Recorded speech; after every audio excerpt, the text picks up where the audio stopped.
तमिलनाडु की विधानसभा ने लंबे समय से सेवा दे रहे शिक्षकों के हित में एक बहुत बड़ा और ऐतिहासिक कदम उठाया है।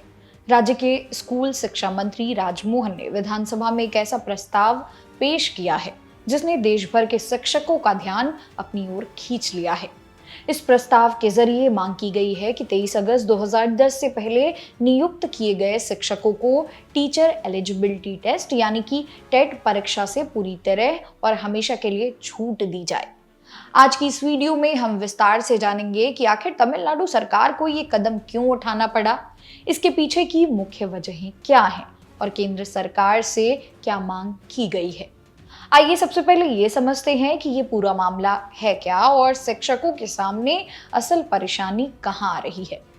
तमिलनाडु के स्कूल शिक्षा मंत्री राजमोहन ने सदन में जो प्रस्ताव रखा उसके मुताबिक उन शिक्षकों को परमानेंट छूट मिलने की बात कही गई है जिन्हें 23 अगस्त 2010 से पहले राज्य के स्कूलों में उस वक्त के नियमों और योग्यताओं के हिसाब से पूरी तरह वैध तरीके से नियुक्त किया गया था। दिक्कत यह है कि जो शिक्षक पिछले करीब 20 सालों से बिना किसी रुकावट के अपनी सेवा दे रहे हैं और अब अपनी रिटायरमेंट की उम्र के करीब पहुंच रहे हैं, उन्हें अचानक टेट परीक्षा पास करने के लिए मजबूर किया जा रहा है।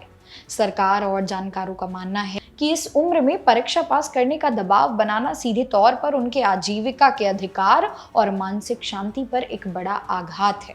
ऐसे में उनकी नौकरी की सुरक्षा और इतने लंबे अनुभव को सम्मान देने के लिए ये प्रस्ताव लाया गया है।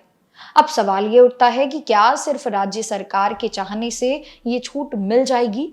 यहीं पर केंद्र सरकार की भूमिका सामने आती है।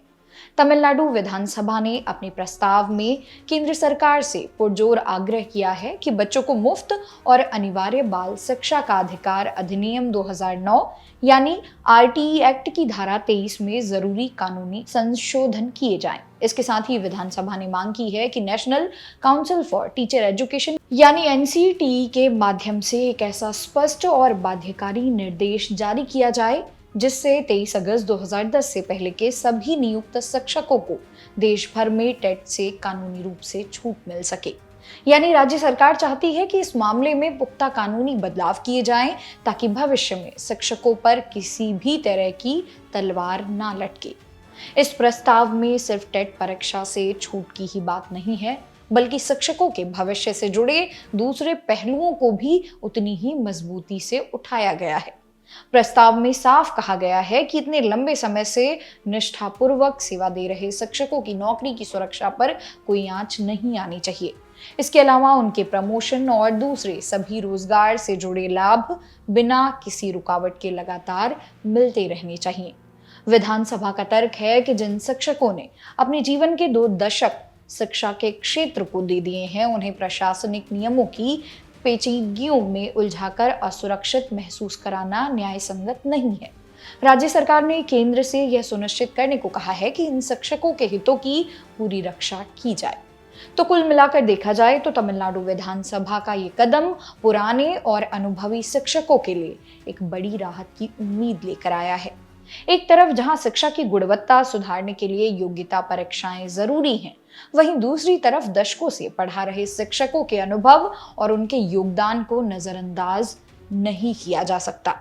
अब सबकी निगाहें इस बात पर टिकी हैं कि केंद्र सरकार और एनसीटीई इस प्रस्ताव पर क्या रुख अपनाती है और क्या वाकई आरटीई एक्ट में संशोधन करके इन शिक्षकों को स्थायी राहत दी जाती है। आज की इस वीडियो में बस इतना ही। अगर आपको ये जानकारी उपयोगी लगी हो तो वीडियो को लाइक और शेयर करना मत भूलिएगा। मेरा नाम है मोनाली पांडे, मिलते हैं अगली वीडियो में।